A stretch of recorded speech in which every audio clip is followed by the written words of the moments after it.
ಎಲ್ಲ ಒಂದು second PUC ವಿದ್ಯಾರ್ಥಿಗಳಿಗೆ ಟ್ರೂ ಸಿಕ್ official ಚಾನಲ್ಗೆ ಸ್ವಾಗತ. ನಾನು ಚೇತನ್ CK.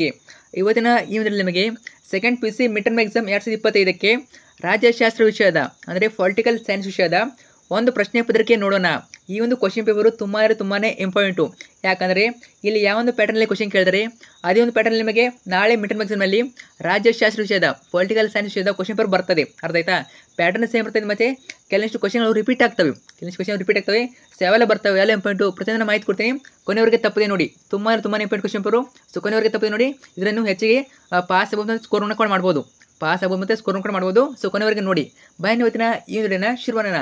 ಅದಕ್ಕಿಂತ ಮುಂಚೆ ಯಾರೆಲ್ಲ ಫಸ್ಟ್ ಟೈಮ್ ನಮ್ಮ ಚಾನಲ್ ನೋಡ್ತಾರ ಅಥವಾ ಚಾನಲ್ನ ಇನ್ನು ಕೂಡ ಯಾರು ಸಬ್ಸ್ಕ್ರೈಬ್ ಮಾಡಿಲ್ಲ, ಮಿಸ್ ಮಾಡಿ ಚಾನಲ್ ಸಬ್ಸ್ಕ್ರೈಬ್ ಮಾಡಿ. ಯಾಕಂದ್ರೆ ನಮಗೆ ಇದೇ ರೀತಿ ಮಿಡ್ ಟರ್ಮ್ ಎಕ್ಸಾಮಿಗೆ ಪ್ರತಿಯೊಂದು ವಿಷಯದ ಕ್ವಶನ್ ಪೇಪರ್ ಆಗಿರ್ಬೋದು, ಪಾಸಿಂಗ್ ಪ್ಯಾಕೇಜು, ಸ್ಕೋರಿಂಗ್ ಪ್ಯಾಕೇಜು ಮತ್ತು ಫಿಕ್ಸ್ ಬರೋಂಥ ಪ್ರಶ್ನೆಗಳು ಅವೆಲ್ಲ ಆಗ್ತಾ ಇರ್ತವೆ. ಅವೆಲ್ಲ ಬೇಕು ಅಂದರೆ ತಪ್ಪದೆ ಚಾನಲ್ ಸಬ್ಸ್ಕ್ರೈಬ್ ಮಾಡಿ, ಕಡ್ಡಾಯ ಮಾಡ್ಕೊಳ್ಳಿ. ಪ್ರತಿಯೊಬ್ಬರು ಮಾಡ್ಕೊಳ್ಳೇಬೇಕು. ಯಾಕಂದ್ರೆ ನಿಮಗೆ ಖಂಡಿತ ಯೂಸ್ ಆಗ್ತದೆ ಎಲ್ಲ ಕ್ವಶನ್ ಪೇಪರ್ಗಳು. ಮಾಡಿದ್ರಾ ಜೊತೆಗೆ ಲೈಕ್ ಮಾಡಿ, ಫ್ರೆಂಡ್ಸ್ ಶೇರ್ ಮಾಡಿ, ಖಂಡಿತ ಶೇರ್ ಮಾಡಿ. ನಿಮ್ಮ ಫ್ರೆಂಡ್ಸ್ ಕೂಡ ಹೆಲ್ಪ್ ಮಾಡಿ. ಓಕೆ, ಬನ್ನಿ ಇವತ್ತಿನ ಈ ವಿಡಿಯೋನ ಶುರು ಮಾಡೋಣ. ಮೊದಲಾಗಿ ಇದು ಕ್ವಶನ್ ಪೇಪರ್ 1 ಇದು.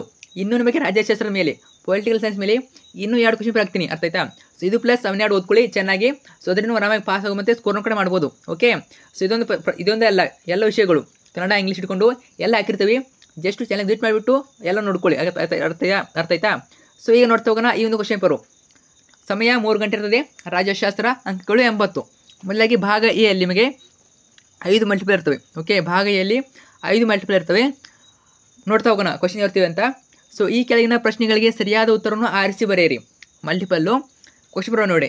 ಈ ಕಾಯ್ದೆ ಅಧಿಕಾರವನ್ನು ಕಂಪನಿಯಿಂದ ಕ್ರೌನ್ಗೆ ವರ್ಗಾಯಿಸಿತು. ಸೊ ಯಾವ ಕಾಯ್ದೆ ಅದು?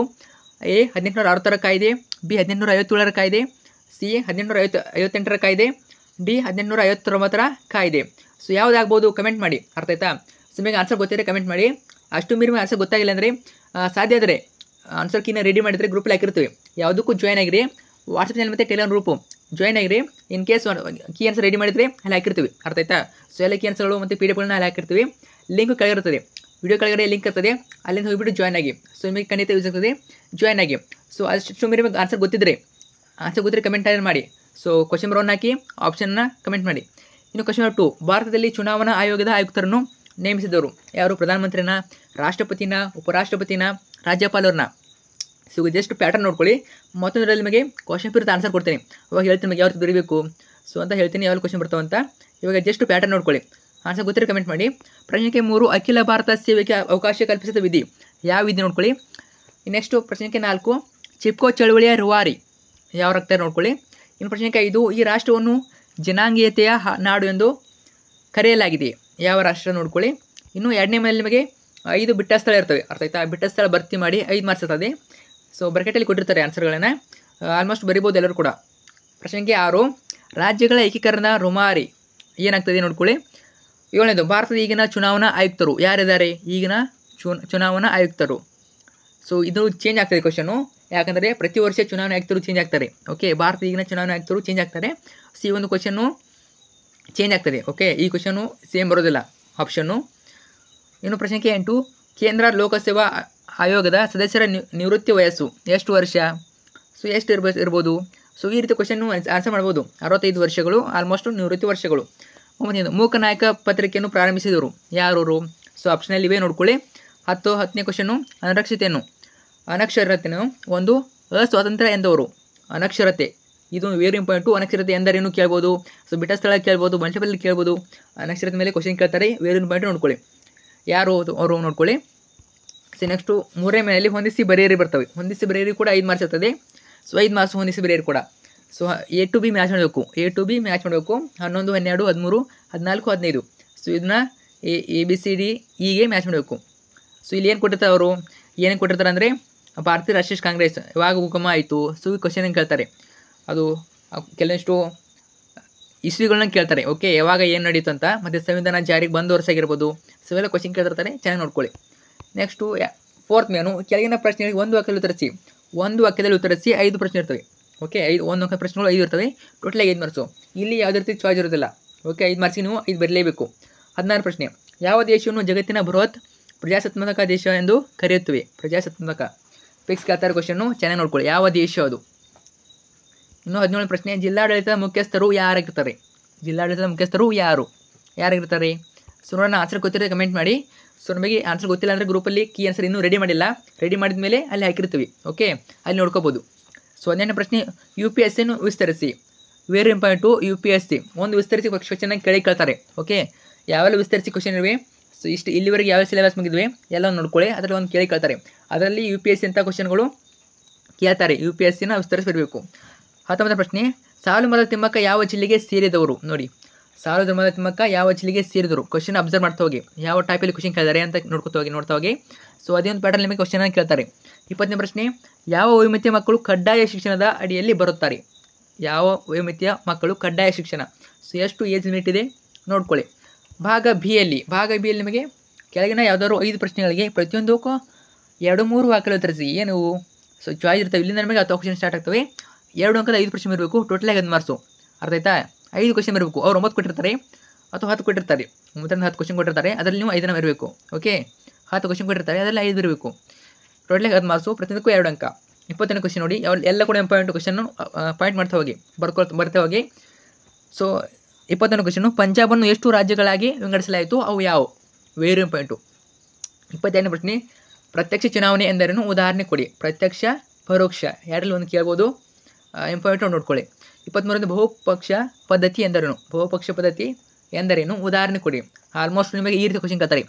ಎಂದನ್ನು ಕೇಳಿಬಿಟ್ಟು ಉದಾಹರಣೆ ಕೊಡಿ ಅಂತ ಒಂದು ಕ್ವಶನ್ ಕೇಳ್ತಾರೆ. ಓಕೆ, ನೋಡಿ ಎಷ್ಟು ಕ್ವಶನ್ ಕೇಳಿದಾರೆ ಇಲ್ಲಿ. ಕೇಂದ್ರ ಸೇವೆಗೆ 2 ಉದಾಹರಣೆ ಕೊಡಿ ಪ್ರಶ್ನೆಗಳನ್ನ ನೋಡ್ಕೊಳ್ಳಿ. ಆಲ್ಮೋಸ್ಟ್ ಅಲ್ಲಿ 2-3 ಕ್ವಶನ್ಗಳು ಬರ್ತವೆ. ಅರ್ಥ ಆಯ್ತಾ? ಉದಾಹರಣೆ ಕೊಡಿ ಎಂದರೇನು, ಉದಾಹರಣೆ ಕೊಡಿ, ಇಷ್ಟು ನೋಡ್ಕೊಂಡ್ಬಿಟ್ಟು ಸಾಕು. ಸೊ ಆಲ್ಮೋಸ್ಟ್ 1 ಅಥವಾ 2 ಕ್ವಶನ್ ಅಲ್ಲೇ ಬರ್ತವೆ. ಓಕೆ, ಸೊ ನೆಕ್ಸ್ಟು 25ನೇ ಪ್ರಶ್ನೆ, ಆಡಳಿತ ಸೇವೆಯ ಅನಾಮಧೇಯತೆ ಎಂದರೇನು? ಅನಾಮಧೇಯತೆ ಕೇಳಿದರೆ. ನೆಕ್ಸ್ಟ್ ಪ್ರಶ್ನೆಗೆ 26, ಕರ್ನಾಟಕ ರೈತ ಸಂಘದ 2 ನಾಯಕರನ್ನು ಹೆಸರಿಸಿ ತಿಳಿಸಿ. ಹೆಸರಿಸಿ ಅಂತ ಕೇಳ್ತಾರೆ ಅಥವಾ ಹೆಸರನ್ನು ತಿಳಿಸಿ ಅಂತ ಕೇಳ್ತಾರೆ. 2 ನಾಯಕರು. ಯಾವ ನಾಯಕರು? ಕರ್ನಾಟಕ ರೈತ ಸಂಘದ ನಾಯಕರು ಯಾರಾಗಿರ್ತಾರೆ ನೋಡ್ಕೊಳ್ಳಿ. ಸೊ ಅವರು ರೈತ ಸಂಘದ ಕೇಳಿದ್ದಾರೆ, ಬೇರೆ ಸಂಘದ ಕೂಡ ಕೇಳ್ಬೋದು. ಅರ್ಥ ಆಯ್ತಾ? ಬರೀ ರೈತ ಸಂಘ ಅಂತಲ್ಲ, ಎಲ್ಲ ಸಂಘಗಳ ಕೇಳ್ಬೋದು. ಇನ್ನು ಪ್ರಶ್ನೆಗೆ 27, ಜಾತಿ ಆಧಾರಿತ ಅಸಮಾನತೆಗೆ 2 ಕಾರಣಗಳನ್ನು ತಿಳಿಸಿ. 2 ಕಾರಣವನ್ನು ಬರೀಬೇಕು ಜಾತಿ ಆಧಾರಿತ ಅಸಮಾನತೆಗೆ. 28ನೇ ಪ್ರಶ್ನೆ, ರಾಷ್ಟ್ರೀಯ ಭಾವೈಕ್ಯತೆ ಎಂದರೇನು? Very important question. ನಂತರ 29, ಭ್ರಷ್ಟಾಚಾರದ ಅರ್ಥವನ್ನು ಬರೆಯಿರಿ. ಭ್ರಷ್ಟಾಚಾರದ ಅರ್ಥವನ್ನು ಬರೆಯಿರಿ. ರಾಷ್ಟ್ರೀಯ ಭಾವೈಕ್ಯತೆ ಇದು ಕೂಡ ಇಂಪಾರ್ಟೆಂಟು, ಮತ್ತು ಭ್ರಷ್ಟಾಚಾರ ಇದು ಕೂಡ ಇಂಪಾರ್ಟೆಂಟು ನೋಡ್ಕೊಳ್ಳಿ. ಇನ್ನು ಭಾಗ ಸಿ ಬರ್ತದೆ. ಭಾಗ ಸಿಯಲ್ಲಿ ನಿಮಗೆ ಈ ಕೆಳಗಿನ ಯಾವುದಾದ್ರು 6 ಪ್ರಶ್ನೆಗಳಿಗೆ ಪ್ರತಿಯೊಂದಕ್ಕೂ 15ರಿಂದ 20 ವಾಕ್ಯಗಳು ತರಿಸಿ. ಅಂದರೆ 5 ಅಂಕದ 6 ಪ್ರಶ್ನೆ ಇರ್ತವೆ, ಟೋಟಲಾಗಿ 30 ಮಾರ್ಕ್ಸು. 5 ಅಂಕದ 6 ಪ್ರಶ್ನೆ, ಟೋಟಲಾಗಿ 30 ಮಾರ್ಕ್ಸ್ ಇರ್ತವೆ. ಸೊ ಇಲ್ಲೂ ಕೂಡ 6 ಪ್ರಶ್ನೆ ಬರಬೇಕು. 9 ಪ್ರಶ್ನೆ ಕೊಟ್ಟಿರ್ತಾರೆ, ಅದರಲ್ಲಿ ನೀವು 6 ಪ್ರಶ್ನೆ ಬರೀಬೇಕು. 30ನೇ ಪ್ರಶ್ನೆ, ಪ್ರಥಮ ಮಹಾ ಚುನಾವಣೆ ಕುರಿತು ಟಿಪ್ಪಣಿ ಬರೆಯಿರಿ. ಟಿಪ್ಪಣಿ ಬರೋ ಕ್ವಶನ್ ಕೇಳ್ತಾರೆ 5 ಮಾರ್ಕ್ಸ್ಗೆ. ಚೆನ್ನಾಗಿ ಓದ್ಕೊಳ್ಳಿ. ಟಿಪ್ಪಣಿ ಬರೋ ಕ್ವಶನ್ ಯಾವಾಗಲೇ ನೋಡ್ಕೊಳ್ಳಿ, 1 ಬರ್ತದೆ. ಇನ್ನು ಇಂಪಾರ್ಟೆಂಟು 31ನೇ ಕ್ವಶನು, ಪ್ರತ್ಯಕ್ಷ ಚುನಾವಣೆಯ ಲಕ್ಷಣಗಳನ್ನು ತಿಳಿಸಿ. ಲಕ್ಷಣಗಳನ್ನು ಕೇಳ್ತಾರೆ. ಓಕೆ, 32ನೇ ಪ್ರಶ್ನೆ, ಮತದಾರ ಗುರುತಿನ ಚೀಟಿಯಿಂದ ಆಗುವ ಅನುಕೂಲಗಳನ್ನು ಬರೀರಿ. ಅನುಕೂಲ ಅನಾನುಕೂಲಗಳನ್ನ ನೋಡ್ಕೊಳ್ಳೇಬೇಕು. ಓಕೆ, ಲಕ್ಷಣಗಳು, ಅನುಕೂಲ ಅನಾನುಕೂಲ ಆಲ್ಮೋಸ್ಟ್ 5 ಮಾರ್ಕ್ಸ್ ಇವನೇ ಕೇಳ್ತಾರೆ. ಓಕೆ, ಕಾರ್ಯಗಳನ್ನು ಕೇಳ್ತಾರೆ. ಮುಖ್ಯ ಕಾರ್ಯದರ್ಶಿಯ ಕಾರ್ಯಗಳನ್ನು ಬರೆಯಿರಿ. ಮಹಿಳಾ ಚಳುವಳಿಗೆ ಕಾರಣಗಳವು. ವೇರು ಇಂಪಾರ್ಟೆಂಟು, ಮಹಿಳಾ ಚಳುವಳಿಯ ಕಾರಣಗಳವು. 36ನೇ ಪ್ರಶ್ನೆ, ರಾಷ್ಟ್ರ ನಿರ್ಮಾಣದ ಅಗತ್ಯಾಂಶಗಳನ್ನು ಕುರಿತು ಬರೆಯಿರಿ. 37, ಲಿಂಗಾಧಾರಿತ ಅಸಮಾನತೆ ಕಾರಣಗಳವು ವಿವರಿಸಿ. ನೋಡಿ, ಕಾರಣ, ಕಾರ್ಯಗಳು, ಲಕ್ಷಣಗಳು. ಸೊ ಹೆಚ್ಚಾಗಿ ಇವನೇ ಕೇಳ್ತಾರೆ 5 ಮಾರ್ಕ್ಸಲ್ಲಿ, ಚೆನ್ನಾಗಿ ನೋಡ್ಕೊಳ್ಳಿ. 38ನೇ ಪ್ರಶ್ನೆ, ಪ್ರಜಾಪ್ರಭುತ್ವಕ್ಕೆ ಭಯೋತ್ಪಾದನೆ ಹೇಗೆ ಮಾರಕವಾಗಿದೆ ವಿವರಿಸಿ. ವೆರಿ ಇಂಪಾರ್ಟೆಂಟು, ಕೇಳ್ಬೋದು. ಭಾಗ ಡಿಯಲ್ಲಿ ಈ ಕೆಳಗಿನ ಯಾವುದಾದರೂ 2 ಪ್ರಶ್ನೆಗಳಿಗೆ ಪ್ರತಿಯೊಂದಕ್ಕೂ 30ರಿಂದ 44 ವಾಕ್ಯಗಳು ತರಿಸಿ. 30ರಿಂದ 40 ವಾಕ್ಯ ಕೇಳಿದರೆ 10 ಅಂಕ ಪ್ರಶ್ನೆ 2 ಇರ್ತವೆ, ಟೋಟಲಾಗಿ 20 ಮಾರ್ಕ್ಸು. 10 ಅಂಕದ ಪ್ರಶ್ನೆ 2 ಇರ್ತವೆ, ಟೋಟಲಿ 20 ಮಾರ್ಕ್ಸು. ಓಕೆ, 4 ಕೊಟ್ಟಿರ್ತಾರೆ, ಅದರಲ್ಲಿ 2 ಬರಬೇಕು. 39, 1935ರ ಭಾರತ ಸರ್ಕಾರದ ಕಾಯಿದೆಯನ್ನು ವಿವರಿಸಿ. 40, ಭಾರತದ ಪಕ್ಷ ಪದ್ಧತಿಯ ಸ್ವರೂಪವನ್ನು ವಿವರಿಸಿ. 41, ರೈತ ಚಳುವಳಿಯ ಕಾರಣಗಳು ಮತ್ತು ರಾಜಕೀಯ ಪರಿಣಾಮಗಳನ್ನು ವರ್ಣಿಸಿ. ನಂತರ 42ನೇ ಪ್ರಶ್ನೆ, ಕೋಮುವಾದಕ್ಕೆ ಕಾರಣಗಳನ್ನು ತಿಳಿಸಿ ಹಾಗೂ ಅವುಗಳ ನಿವಾರಣೋಪಾಯಗಳನ್ನು ಕುರಿತು ಬರೆಯಿರಿ. ಸೊ 4 ಕೂಡ ಇಂಪಾರ್ಟೆಂಟು, ಓದ್ಕೊಳ್ಳಿ. ಅದರಲ್ಲಿ ಇಂಪಾರ್ಟೆಂಟು 1935ರ ಭಾರತ ಸರ್ಕಾರದ ಕಾಯ್ದೆಯನ್ನು ವಿವರಿಸಿ ಕೇಳ್ಬೋದು. ಆಮೇಲೆ ರೈತ ಚಳುವಳಿಯ ಕಾರಣ ಮತ್ತು ರಾಜಕೀಯ ಪರಿಣಾಮಗಳು ಇಂಪಾರ್ಟೆಂಟು. ಭಾರತ ಪಕ್ಷ ಪದ್ಧತಿಯ ಸ್ವರೂಪವನ್ನು ಕೇಳ್ತಾರೆ. ಸೊ ಎಲ್ಲ ಕೂಡ ಇಂಪಾರ್ಟೆಂಟು. ಇನ್ನೂ ಪ್ರಶ್ನೆ ಬರ್ತವೆ ನಿಮಗೆ. ಸೊ ಪೊಲಿಟಿಕಲ್ ಸೈನ್ಸ್ ಮೇಲೆ, ರಾಜ್ಯಶಾಸ್ತ್ರದ ಮೇಲೆ ಇನ್ನೂ 2ರಿಂದ 3 ಪ್ರಶ್ನೆ ಬರ್ತವೆ. ಸೊ ಅದೇ ರೀತಿ ಪ್ರತಿಯೊಂದು ಸಬ್ಜೆಕ್ಟ್ ಮೇಲೆ ಬರ್ತವೆ. ಎಲ್ಲವನ್ನ ಚೆನ್ನಾಗಿ ಓದ್ಕೊಳ್ಳಿ.